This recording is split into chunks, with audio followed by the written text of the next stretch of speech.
dans l'alimentation durable, dans les questions de mobilité, d'énergie, etc., etc., et à leur attractivité par rapport à l'extérieur. Dans un atelier, j'ai entendu qu'un village, du fait de la dynamique qui s'était instaurée, voyait ses loyers augmenter. Alors, ce n'est pas forcément très bon signe pour les locataires, mais c'est le signe qu'il y a une attractivité nouvelle du territoire.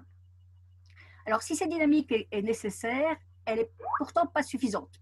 Je pense qu'elle n'est pas suffisante parce que le développement territorial, ce n'est pas uniquement une somme d'initiatives locales. On ne peut pas juste additionner, juxtaposer des initiatives pour faire du développement territorial. Ça, toutes les thèses du développement territorial depuis les années 80 l'ont montré.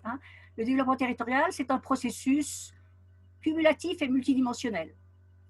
Alors, je reviendrai sur le multidimensionnel parce que le dernier atelier auquel j'ai participé, il porte sur la culture.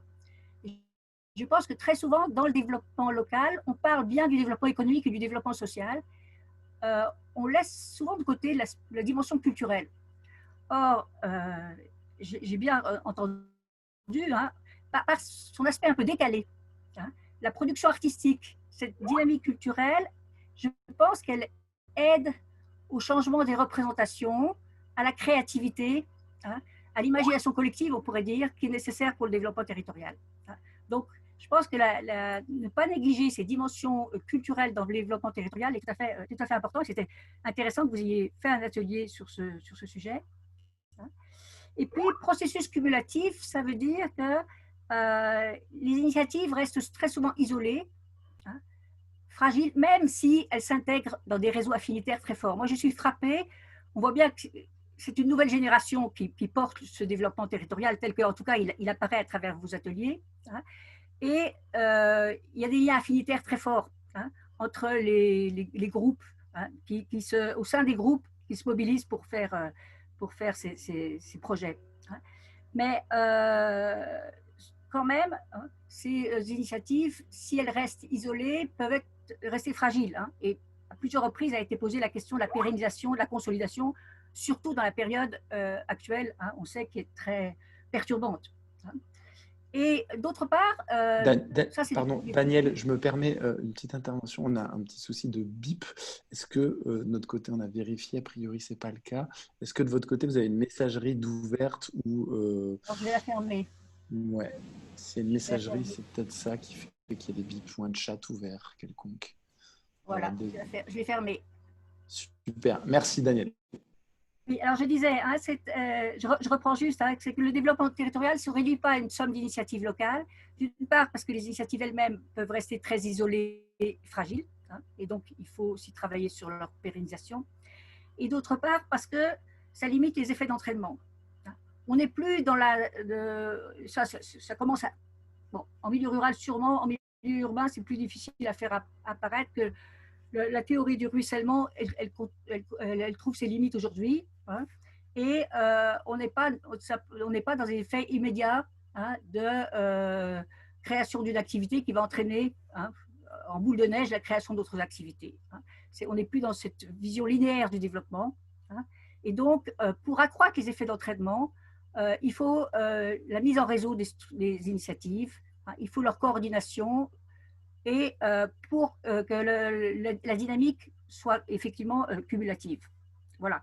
Donc, c'est le deuxième point que je pense qui est important, c'est-à-dire l'idée de changer de modèle de développement, c'est-à-dire voir le mode de développement comme un processus dynamique de mise en réseau, de mise en coopération des acteurs. Et on peut penser que sur ces territoires, c'est par cette dynamique-là que le processus cumulatif du développement pourra se faire.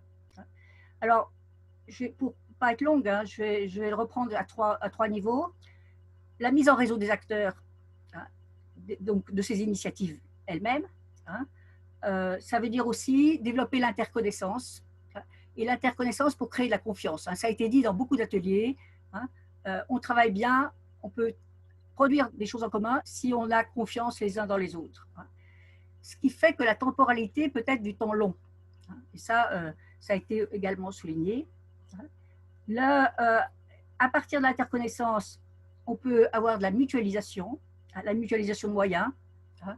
Ça a été dit pour l'alimentation, l'approvisionnement. C'est un enjeu réel de mutualisation, mais ça peut être aussi pour des fonctions support, ça peut être pour la mise en commun de compétences que chaque structure ne peut pas avoir. Et puis, au-delà de la mutualisation, on peut arriver à des systèmes de coopération. La coopération étant la production d'activités nouvelles, en sachant que les activités nouvelles, elles ne se traduisent pas forcément par une structure nouvelle. C'est quelque chose qu'il faut avoir dans la tête aujourd'hui. Depuis les années 80, on a créé un nombre de structures considérables. Aujourd'hui, on voit bien qu'on peut créer des activités nouvelles dans des structures déjà existantes. Et ça permet non seulement de répondre à de nouveaux besoins, mais aussi de consolider les activités existantes, les structures existantes. Je travaille par exemple avec un PTC, un pôle territorial de coopération économique dans le Sud-Aquitaine, où les structures ont des participations croisées les unes dans les autres, alors de toute nature, participation dans la gouvernance, donc ils sont administrateurs les uns chez les autres, participation dans l'offre de services, ils répondent ensemble à des marchés, participation professionnelle, ils mobilisent les compétences des uns et des autres, etc. On peut multiplier les exemples. Donc là, je crois qu'on est à un tournant aujourd'hui, après de nombreuses années de création de nouvelles activités. On est en train de réfléchir aujourd'hui, je pense de plus en plus sur beaucoup de territoires, à cette nécessité de mise en réseau et au-delà de la mise en réseau, de mutualisation de moyens et de mise en coopération. Ça induit, je finirai là-dessus, ça induit aussi que les partenaires de ces initiatives, de ces projets, eux-mêmes se mettent en réseau, collaborent. Ça veut dire aussi que les structures d'accompagnement travaillent entre elles. Moi, je suis très étonnée, alors je ne travaille pas en milieu rural, je travaille surtout en milieu urbain, que les incubateurs, les CAE, les pépinières, toutes les structures d'accompagnement, elles ont leurs propres porteurs de projets, mais tout ça est dans une plus grande désordre, ce qui peut conduire à des catastrophes, je dirais entre guillemets des catastrophes, si tout le monde se crée sur le même créneau et au même endroit. Et nous, on le voit sur Grenoble, par exemple, sur la question de l'alimentation, c'est un domaine qui est très attractif aujourd'hui, et la multiplication des projets, moi je ne suis pas contre la multiplication des projets, mais si ce n'est pas coordonné, il va y avoir beaucoup de dégâts à la sortie. Et deuxièmement, mise en réseau et partenariat entre et avec les collectivités territoriales. Alors, ça a été dit, les collectivités territoriales, elles ont besoin de faire travailler leurs services déjà, de décloisonner leurs services, on le voit bien. Et très souvent, alors, dans les communautés de communes, on voit que les services économie sociale et solidaire sont des services transversaux, qui mobilisent tous les différents services qui sont plutôt plus sectoriels. Et ils ont besoin de travailler entre elles, entre les différentes échelles territoriales, compte tenu de la répartition des compétences entre l'économique, le social, le culturel, le sport, etc. Il y a un moment, il faut travailler ensemble. Et puis, se pose aussi ce qui a été bien développé dans un des ateliers, la relation entre les collectivités et les acteurs, en sachant que là, il y a des nouvelles formes qui s'inventent. Quand on regarde, on fait un peu le tour des politiques publiques territoriales, les nouvelles formes qui s'inventent, où il y a pour faire comme c'est une politique nouvelle, pour faire une co-construction avec les acteurs, donc il y a des comités des acteurs, des comités de suivi, enfin il y a des espaces publics de dialogue qui se créent, qui s'imaginent. Il y a aussi des modalités de réflexion sur le financement, ça a été dit aussi, au-delà de l'appel à projet strictement prestataire, je dirais, pour qu'il y ait plus de partenariats. Je pense que c'est important. On voit aussi que les collectivités commencent à s'investir dans les formes organisationnelles nouvelles, la société coopérative d'intérêt collectif, par exemple, 40% d'entre elles ont des collectivités dans leur conseil d'administration et dans leur sociétariat. On voit la même chose dans les pôles territoriaux de coopération économique, les liens avec les collectivités territoriales, sous forme de ce que les Québécois appellent, j'aime bien leur expression, la coopération conflictuelle. C'est-à-dire qu'il ne faut pas être angélique, les intérêts ne sont pas toujours exactement directement les mêmes. On a vu aussi que les temporalités n'étaient pas les mêmes.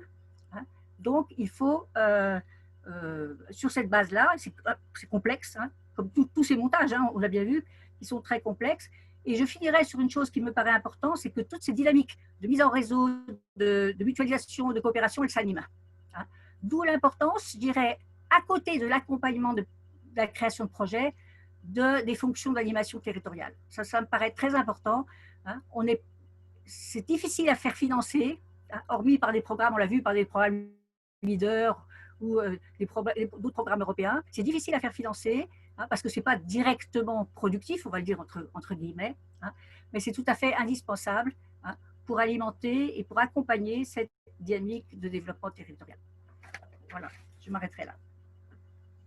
Merci. Daniel, il y a quelques réactions. Moi, je veux bien poser une question juste peut-être pour conclure. Alors d'habitude, on ne pose pas cette question aux économistes parce que souvent ils se trompent quand on parle de prévoir un peu ce qui va se passer dans l'avenir. Mais je vais quand même le faire. Qu'est-ce que ça vous a inspiré? Quel regard vous portez par rapport aux initiatives qui ont pu être vues, au-delà de la partie qui vient d'être développée? Est-ce que vous avez un regard positif sur le monde d'après, pour reprendre une terminologie qui a été un peu galvaudée? Comment vous ressortez de cette journée? En tant que citoyenne, peut-être plus qu'en tant qu'économiste. Moi, je suis très optimiste. Alors, je vais dire, je suis très optimiste à long terme. À court terme, ça va être plus compliqué. À court terme, ça va être plus compliqué. Pourquoi? Parce que les représentations changent, notre culture change plus lentement que nos envies et que nos besoins. Et il faut qu'on arrive à changer ensemble, effectivement, de représentation, hein, pour ne pas forcément défendre notre autonomie coûte que coûte. Hein, je parle de ces initiatives, souvent qui veulent défendre leur autonomie coûte que coûte. Hein, accepter un peu de temps long et des critères d'évaluation qui sont indirects pour les collectivités publiques, etc., etc. On a beaucoup de changements culturels, de représentation à avoir. C'est pour ça que je ne suis pas sûre que dans le court terme, la coopération, ça ne se construit pas en un mois. Les exemples qu'on a eus, c'est des exemples de 1, 2, 3, voire 3 ans. Hein. Voilà. Je pense que la crise actuelle, la crise sanitaire, et puisqu'il va se transformer en crise économique et sociale, il va y avoir beaucoup de difficultés pour toute une série de petites initiatives nouvelles et certaines anciennes aussi, si elles ne se serrent pas les coudes, si elles ne se présentent pas collectivement, hein, pour défendre des projets, pas simplement leurs petits projets, mais les projets de territoire. Parce que ce que je n'ai pas dit, ce qui me paraît très important dans toute cette logique, c'est le passage d'une logique purement professionnelle à une logique territoriale. Hein. Et si on ne fait pas ce passage, on va être obligé de le faire vite, d'une certaine manière, parce que la situation va l'obliger. Il va y avoir beaucoup de perdants dans l'histoire. Et ce n'est pas simplement les activités qui vont disparaître et les porteurs de projets qui vont arrêter leur projet, mais c'est aussi que les territoires vont être perdants. Donc voilà, hein, c'est pas un peu une réponse de Normand, mais je pense que mais quand on voit ce dynamisme et cette vitalité, cette richesse, on ne peut être qu'optimiste pour au moins le moyen terme.